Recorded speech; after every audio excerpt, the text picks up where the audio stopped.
네, 금요일은 최고의 변호사 두 분과 함께하는 변호사 시간입니다. 오늘도 서정욱, 박지훈 두 변호사분 오셨습니다. 안녕하세요. 네, 안녕하십니까. 네.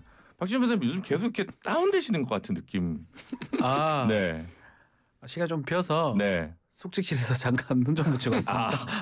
여기 숙직실도 이용하실 수 있습니까? 사실 역시 전 앵커라서 이용할 수 있을지 저도 잘 모르는데 네. 잠깐 눈 좀 붙이고 오는 바람에 아직 조금 그러시군요. 죄송합니다. 네, 요즘 워낙 일이 많으시니까 스토브리그라서. 네, 스토브리그가 조금 네. 힘듭니다. 네. 네. 하여튼 뭐 큰 계약들이 막 빵빵 터지고 있던데. 약간 상대적 박탈감도 있는 것 같기도 하고요.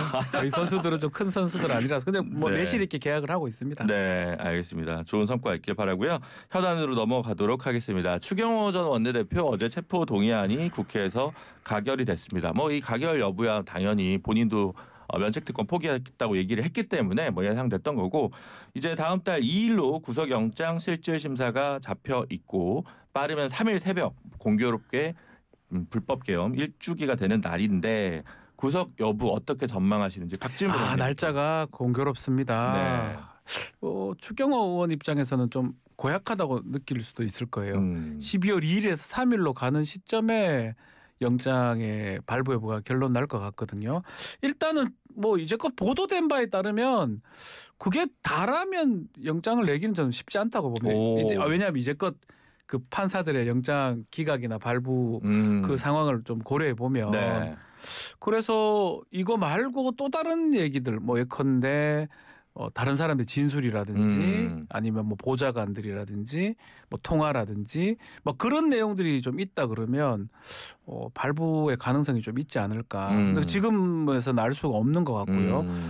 단독이 또 그날 나오더라고요. 네. 영장 실질심사 하는 날 단독이 또 항상 또 나오니까. 특검에서 준비한 히든 카드가 네. 그날 나온다. 저는 제가 경험상으로 봤을 때는 항상 그날 5시, 6시에 네. 속보로 나오던데 그걸 보면 좀 알 수 있지 않을까 생각이 듭니다. 네, 서정욱 변호사님. 뭐 저는 이게 거의 뭐 제로라 봅니다. 제로다. 왜 엄청난 게 있으면요. 이게 소식이 안 나올 수가 없어요. 네. 이제까지 다 피해 사실 공표처럼 다 이게 흘러나왔거든요. 네. 저는 새로운 게 없고요.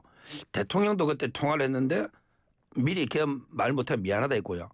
그다음에 제가 한동훈 대표한테도 물어봤잖아요. 그때 뵀을 때. 네. 한동훈 대표도 이게 정인 안 나왔어요. 정인 나와가지고 정언해 주선 몰라도 본인도 이게 그 구속이 잘못됐다 하니까 정인 안 나왔잖아요. 끝까지 안 나왔잖아요. 네. 패문부제로. 네. 그다음에 한덕수 측인데 이게 뭐 통한 게 있으니까 한덕수 총리가 뭐 구형량이 적으니까 플리바게닝 해가지고 뭔가 자백인 게 엄청난 게 있는 것처럼 떠드는 일부 사람이 있는데 전혀 근거 없는 이야기예요. 제가 한덕수 측의 변호인도 다 잘 알거든요. 그때 한덕수 총리도 계엄에 대해서 이게 반대를 했었어요. 따라서 이게 뭐 표결 관련해서 일반적인 이야기지 전혀 새로운 게 없어요. 모든 걸 종합해 보면 뭐 저는 제로다 이렇게 보면 돼요. 근데 지난번에 권성동 의원 영장 안 나올 거라고 하셨다가 조금 틀리신. 그건 다 맞췄잖아요. 그러니까 그 법원이 좀 네. 영장에 대해서 뭐 특히 내란 지금 새 특검에서 오늘 최병 특검도 마무리 기자회견이 있었는데 네. 그 이명헌 특검이 그 얘기를 했죠. 기각이 좀 많다. 저는 그 기준 때문에 지금 그 얘기를 한 겁니다. 그러니까 이제 뭐 죄무죄 당 부당을 떠나서 네. 현재 분석을 해보면 네. 결국은 이제 박성재 장관 같은 경우도 두 차례 기각이 됐는데 그럼 그 기준이라는 건 결국 12월 3일 전에 몰랐던 사람들에 대해서는 봐주는 조금 법원에서 네. 좀 폭넓게 보는 거 아니냐. 그런 것 같아요. 뭐 네. 김용현이나 네. 이상민은 발부가 됐지만 네. 김용현, 네. 윤석열 네. 이런 핵심은 이제 네. 구속을 시킨다면 그 이후에 알았던 사람들은 네. 만약에 이제 그 이전에 알았던 증거가 없다면 네. 기각이 될 수 있지 않을까. 그래서 그 얘기를 한 겁니다. 하지만 전 제로는 아닙니다. 하지만 저는 반반 정도로 보거든요. 당일날이 어떻게 될지가 좀 이제 애매하다. 새로운 증거가 있다면 네. 가능성이 있다고 봐야 됩니다. 그러니까 사실 한덕수 총리도 구속영장이 기각됐었다니까 그 당일날 알았던. 그렇죠. 근데 그건 또 지금 보면 네. 어쨌든 간에 이제 재판이 끝나고 변론 종결하고 지금 선고 기다리고 있는데 구형이 15년 아니겠습니까? 네. 그래서 그 15년도 적다고 하는 게 일반 여론 같은데 네. 그렇다면 구속을 했었어야 되지 않나 이런 생각을 또 해봅니다. 네. 저는 개인적으로는. 그게 참 어려운 것 같아요. 법리적으로도 그렇고 분석을 하니까 오해를 막 하시더라고요. 네. 이게 영장 안 나올 수도 있어요라고 하면 뭐 내란을 옹호하는 거냐 이렇게 이제 보시는 분들이 있는데 그런 맥락은 아니고 이게 지금 좀 다르게 정확하게 잘 이해를 하셔야 될 것 같은데 그렇게 한덕수 총리 15년 구형 많다고 생각하세요? 적다고 생각하세요? 터무니없는 구형이죠. 터무니없는 저는 구형이다. 한덕수 총리도 무죄를 저는 확신합니다. 내란 부분은 위정 부분 빼고 위증은 본인도 인정했죠. 본인이 인정했으니까 네. 이게 왜 그러냐면 한덕수 총리도요 반대라는 말을 안 했다 하더라도 완곡하게 재고해달라. 재고해달라. 이게 사실 반대인 거잖아요.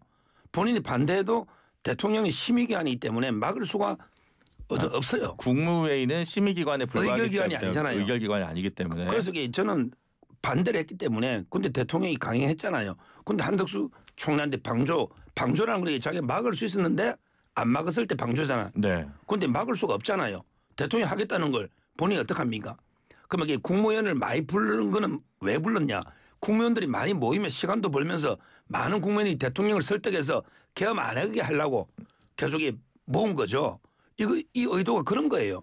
오히려 합리화시켜 주는 게 아니고 반대를 많은 국민이 모여가지고 해보자.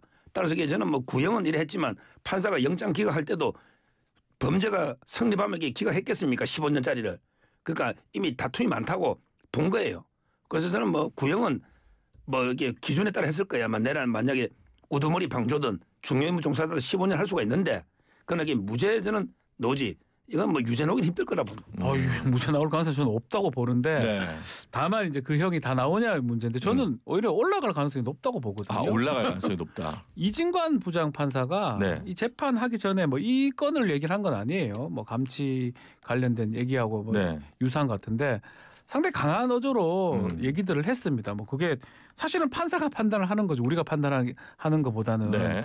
그렇다고 보면 사실은 구형은 15년이지만 조금 더 나올 수도 있지 않을까 생각도 들어요. 조금 더 나올 수도 네. 있다. 근데 그 추경호 원내대표 같은 경우에는 지금 보도에 따르면 그게 내란 중요 임무 종사로 구속영장을 네. 청구를 했다는 거잖아요. 네. 그러면 한덕수 총리는 방조였는데 원래는 네. 이제 공소 바꾸라고 해가지고 예비적으로 해서 내란 중요 임무 종사를 바뀌었지만 근데 이거는 방조가 아니라 내란 임무 주요 임무 종사로 했으면 네. 특검이 뭔가 카드를 쥐고 있지 않을까라는 저는 그래 보거든요. 그런 생각이 들긴 하죠. 이게 특검이 일단은 이게 내란 특검에서 보면 방조로 넣을 때가 이유가 있었지 않을까 생각이 들어요. 네. 지금 말했던 거. 네. 그 이전에 전혀 모르고 있다가 그 이후에 알았기 때문에 방조로 한 것 같고. 근데 이제 재판부가 봤을 때는 이것도 뭐 하니까 예비적으로 변경해라고 공정 변경해라고 해서 변경이 된 겁니다. 지금 네. 된 상황이긴 한데 그렇다면 특검 기준대로 보면 사실은 이전에 알았거나 충분한 무슨 역할을 한 게 아니냐. 뭐 지금 얘기는 이제 한덕수 총리랑 통화 7분 거기 뭐가 있는 거 아니냐. 그날 뭐 얘기를 하긴 하거든요. 네. 또 그 내용 중에 뭐 예를 들어서 그 전에 알았다면 저는 좀 주요 임무 그렇죠, 종사자라고 그렇죠. 봐야 될 것 네. 같거든요. 사전에 알았다. 네, 예컨대 지금 사령관들이나 김용현 장관이나 비상대권 얘기를 하면서 그게 제가 핵심 포인트 그 같습니다. 며칠 전에 술자리 했던 거 그런 네, 것들에서 네. 뭐가 나왔을 수도 나왔으면, 있다라는 거. 아니 그 대통령이 미리 말 못해가 미안하다고 정언까지 했는데 그 전에 어떻게 알 수 있습니까? 그러기 그 전에 얼마 전에 뭐 회식하면서 우리가 하나가 되자 이런 거는 덕담 아닙니까? 다 대통령실하고 당이 모여가지고 우리 잘해보자. 이게 계엄을 모의하자. 이거 아니잖아요. 아마 근데 더 형량을 보면 방조가 더 무거워요. 우두머리 방조는 10년 이상이에요. 근데 중요 임무는 5년 이상이야. 따라서 이것도 황당하죠. 저는 내란 우두머리면 우두머리지 우두머리 방조는 처음 보는데 내란 우두머리하고 중요 임무하고 부하 수행 3단계가 돼 있잖아요. 네, 그렇죠. 근데 우두머리 방조가 10년 이상이면 중요 임무보다 더 높잖아요. 이것도 좀 저는 황당한 기소다. 우두머리 방조 사형까지도 가능합니다, 사실은. 그러니까 이렇게 보면요. 네. 결국은 이제 뭐 저는 계엄에 대해서 추경되면 어떻게 알았겠습니까? 알면 당연히 반대했거나 이게 미리 알려줄 이유도 없고요. 저는 대통령도 원래 저는 상당히 적석에서 사전에 치밀하게 준비 없이 한 거거든요. 느낌에. 네. 사전에 치밀하게 이날 하는 게 아니고 계엄을 한번 해봐야 되겠다. 이렇게 생각하다가도 갑자기 정상회담 하다가 갑자기 했잖아요. 따라서 저는 대통령도 약간 적응적으로 한 게 있는데 이걸 추경호한테 언제 한다고 알려주겠습니까? 근데 저는 뭐 몰랐다 봐요. 보도 내용이고 뭐 특검 조사를 하고 있겠지만 뭐 왜 지금 이적죄, 외환죄 같은 것도 포함이 돼 있습니다. 네. 그리고 이미 오래전부터 비상 대권을 운운하면서 네. 사령관들이나 군 지휘관들한테 얘기를 했던 걸 봤을 때는 충분히 그 얘기를 많이 했고 뭐 음주 중에 했다든지 네. 어쨌든지 그 상황에서 추경호 의원이 들었다면 이제 상황은 많이 달라질 것 같고요. 그래서 사실은 추경호 의원의 구속 여부가 매우 중요합니다. 제가 봤을 때는 분수령 같아요. 사실 매우 중요합니다. 매우 중요한 12월 2일, 분수령이 3일. 될 것 같다. 왜냐하면 네. 만약에 영장이 발부가 된다 그러면 네. 국민의힘 정당에 존폐도 걸려 있다고 저는 봐야 될 것 같거든요. 그것이 정청래 대표가 얘기하는 것처럼 네. 정당해산 심판으로까지 나아갈 수 있다고 보시는 거예요? 만약에 진짜 영장 발부되면 사유가 나올 겁니다. 그리고 네. 지금 말했다시피 언제 이걸 알게 됐고 원내대표란 말이에요. 지도부 아니겠습니까? 그렇죠. 등등하고 연결되면 당장은 아니라도 그거의 시발점은 될 수 있다고 봅니다. 근데 당 대표는 몰랐고 반대를 했잖아요. 그건 총살이었잖아요. 네. 아니었나요? 그러니까 어쨌든 제 말은 제가 잘못 알고 있네요. 그거는 잘 네. 모르겠지만 어쨌든 그 수거 대상, 이른바 수거 대상에 그러니까요. 한동훈 대표가 포함돼 있다고 진술에 하지만 따르면 뭐 그래 돼 어쨌든 있으니까. 그 정당에서의 핵심이 대표인데 대표는 반대 내란에 반대 계엄에 반대한 건데 이게 될까라고 하는 뭐가 말은 안 맞는데 네. 뭐 지금 그 보도나 내용에 보면 한동훈 대표는 말이 대표지 뭐 대표 역할을 하는 상황 아니었고 그 당시에 오히려 척살당하는 상황이죠. 보도에 따르면. 네. 그렇다면 최고 지도자는 당의 원내대표인 추경호 의원이 아니었나. 그렇게 근데 이게 해석하기 맞는 것 같습니다. 법적으로도요. 네. 몇 가지 쟁점이 있는 게 일단 이게 직권 남용이잖아요. 네. 원내대표가 이런 직권이 있느냐? 원내대표란 게 우리 처럼 그냥 옛날처럼 총무에 총무. 원내 총무라고 옛날에 불렀죠. 근데 총무가 무슨 이게 막을 권리가 있나요? 표결을? 그러니까 한동훈께는 18명이 뛰가 투표했잖아요. 네. 원내대표가 투표하지 마 하면 맞고 뭐 하면 하고 이런 권한이 있나요? 따라서 그런 이게 직급이나 뭐 권한 자체가 없다. 그 위치가 법적 성격이 문제되고요. 또 이런 게 있잖아요. 우리 법에 국회에서 행한 직무상 표결이나 네. 발언에 대해서 면책특권이 있잖아요. 네. 이것도 이게 표결하고 연관되는 게 아니냐. 면책특권 이런 주장도 있고요. 네. 하여튼 원내대표의 법적 지위나 네. 또 이게 권리 침해됐다는 사람이 아무도 없어요. 나 추경호 때문에 투표 못했다는 사람 아무도 없습니다. 할 사람 다 했다고요. 따라서 이게 여러 가지 다툼이 많을 거예요. 다툼이 많다. 네, 알겠습니다. 지금 속보가 하나 들어왔는데요. 조금씩 얘기는 다른데 오늘 장동혁 대표가 그 대구에 갔습니다. 국립시남 선열공원에 갔는데 12월 3일 날 메시지를 어떻게 내는 거지에 대해서 의견을 많이 듣고 있다. 근데 어쨌든 여러 고민을 많이 하고 있다라고 얘기를 해서 사과를 안 한다는 얘기는 아닌 것 같고요. 지금 또 다른 보도에 따르면 혼란, 고통 들인 책임은 통감한다. 민주당 폭거가 개헌 불렀지만 이런 얘기를 해서 아마 12월 3일에 그 민생회복 법치수호 대구 국민대회가 이제 예정돼 있는데 이때 뭔가 사과를 할 것 같다라고 하는 보도가 지금 들어오고 있습니다. 어떻게 보세요? 지금 이제 상당히 고민을 많이 하고 여론 수렴하는데 근데 중요한 거는 사과를요. 윤 대통령이 사과를 했습니다. 네. 이미 네. 계엄으로 국민들에게 불편을 줘서 사과한 게 메시지가 있어요. 네. 그 계엄 직후에 보면 네. 뭐 그 정도 수준의 네. 윤 대통령이 사과한 정도 수준의 사과를 하고 그러고 나서 이제 오히려 그렇지만 이게 내란 프레임으로 계속 우파를 괴멸시키는 건 문제다. 이런 투쟁도 하고 아마 양쪽에다 의견을 조금 더 절충해서 양쪽 다 만족시키는 이런 식으로 가지 않을까 봅니다. 지금 나온 거는 장동혁 대표의 비상계엄 결과적으로 국민께 혼란과 고통 책임 무겁게 통감 이 정도 워딩이 지금 나온 상황입니다. 거기 윤 대통령이 딱 한 말입니다. 절충적으로 얘기하지 않을까 생각이 들어 이제껏 보면요. 네. 장동혁 대표가 뭐 약간 친윤 쪽에 좀 가깝다고 봐야 될 것 같고 거기서 좀 뽑아줬다고 볼 수 있기 때문에 아마 본인 입장에서도 입장이 곤란해서 그런데 사실은 전향적으로 하는 게 바람직하죠. 이 정도 메시지보다는 왜냐하면 그건 뭐 사실 법원이나 뭐 특히 헌법재판소 결정이 다 난 상황 아니겠습니까? 네네네. 그리고 사과하지 않고 선거는 어떻게 할 거며 또 대구는 왜 갑니까 자꾸? 딴 데 대구 말고 조금 다른 데 가든지 해야지. 네. 자꾸만 안 되면 대구 가는 것 같아요. 제가 아까 말씀을 잠깐 잘못 드렸는데 민생회복 법지수 대구 국민대회 오늘 있었던 대구. 거라고 합니다. 네. 오늘 있었던 오늘 대구 거라고 하고요. 갔어요. 네, 네. 오늘 대구 간 건 맞는데 요 대회까지 참석을 해서 이제 더불어민주당의 의회 폭거와 국정 방해가 계엄을 불러왔지만 결과적으로 많은 국민들께 혼란과 고통을 드렸다. 저는 그 책임을 무겁게 통감하고 있다라고 얘기를 했는데 어쨌든 이게 사실상 사과 아니냐라고 언론사에서는 받아쓰고 그 있는데 사과를 하면 그 사과를 하고 그게 걸맞는 행보가 나와야 됩니다. 네. 말만 해서 될 일도 아니고요. 말만 해서는 될 문제가 아니다. 예. 근데 어쨌든 말도 안 할 것 같기도 한데 저는. 오세훈 시장은 뭐 계속 5번 6번이라도 사과하는 게 어떠냐 이런 얘기를 100번이라도 하죠 그랬죠. 100번. 그러니까 근데 사과 더 할 필요 없다. 약간 김재원 최고위원이랑 비슷한 의견이신 거네 서정 변호사님. 뭐 저는 이 정도면 그래도 진정성 있게 사과를 했다 이렇게 보고요. 네. 그거 아까도 말했지만 이게 다 했었습니다. 김용태 비대위원장도 했었고요. 그 전에 그 윤 대통령도 했었고 뭐 저는 했다고 다 봅니다. 지금 근데 초선 재선 중심으로 예를 들어 김재섭 의원이나 김용태 의원이나 국민의힘 쪽에서 뭐 연판장이 돌고 있다. 지금 뭐 안 하면 우리라도 사과를 12월 3일날 무슨 퍼포먼스를 할 것처럼 그렇게 보이더라고요. 그거는 잘못된 거죠. 그러니까 요 정도 사과했으면 본인들도 이게 받아들여야지. 뭐 어떻게 사과해야 됩니까? 그럼 이게 막 무조건 그냥 다 100% 우리만 잘못했다 뭐 이렇게 해야 됩니까? 따라서 저는 초재선 의원들도 장동희 대표가 여러 이제 그 찬반 양론이 많잖아요. 다양한 의견이 있잖아요. 거기에서 이게 고뇌 끝에 이렇게 이 정도 사과했으면 이제 받아들이 된다. 더 이상 집단 행동을 해서는 안 된다. 집단 행동 없을 것이다. 네. 해서는 안 된다. 해서는 안 된다. 해서는 안 된다. 네. 어떻게 보십니까? 사과를 하는 게 제가 계속 얘기를 드리지만 말로는 안 될 것 같아요. 초재선 의원이 요구하는 거는 저는 그 이상이라고 보거든요. 네. 단절을 하지 않으면 국민의힘이 앞으로 선거를 치를 수 있을까요? 네.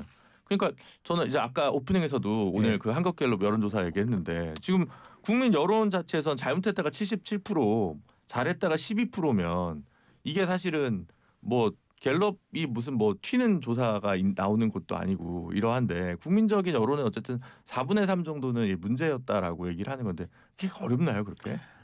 뭐 옛날에 박근혜 대통령도 5%까지 떨어진 적도 있잖아요. 맨날 최소한 사태 네. 때. 그렇지만 이게 그 무조건 버리고 처리한다고 당연히 능사는 아니거든요. 우리가 또 처리한다고 처리되는 것도 아니에요. 결국에 공과 가를 다 업보로 생각하고 어떻게 하든 이게 앞으로 잘하려고 해야지 무조건 이게 처리한다. 지지율이 낮으니까 처리해야 된다. 이거는 그 12%까지도 버리자 이런 뜻입니다. 아 그렇습니까? 예. 아까 그 제가 언급했던 그 여론조사가 오늘 나온 건데 국민의힘은 계속 이제 정당 지지율이 몇 주째 24% 예. 고정으로 딱 되어 있는 상황이고요. 저도 문제예요. 예. 예. 민주당은 1%인가 떨어졌긴 했더라고요. 그리고 이제 이재명 대통령은 조금 올라서 60%를 다시 회복을 한 상황이긴 합니다. 뭐 24% 갤럽은 예. 탄력성이 그렇게 많지 않지만 24%에서 더 이상 받지를 못하고 있는 상황이거든요. 내려가지도 않고 예, 네. 올라가지도 않고. 네. 근데 이제 그 24%가 전원이 이런 윤석열의 어떤 그런 것들을 찬성하지는 않을 거라 저는 봐요. 네. 그 중에 아주 핵심이나 그런 분들은 그렇지. 만약에 전향적으로 나오면 중간에 지금 많잖아요. 42대 24로 제가 알고 네, 있는데 맞습니다. 그 대충 봐도 26이 있는데 네. 거기서 많이 가져올 수가 있고 선거를 하려면 한 표를 더 받아야 될 거 아닙니까? 네. 뭐 대구 경북은 어떤지 잘 모르겠지만 어쨌든 다른 지역은 다 소선거구제이기 때문에 한 표 더 많은 게 다 가져가거든요.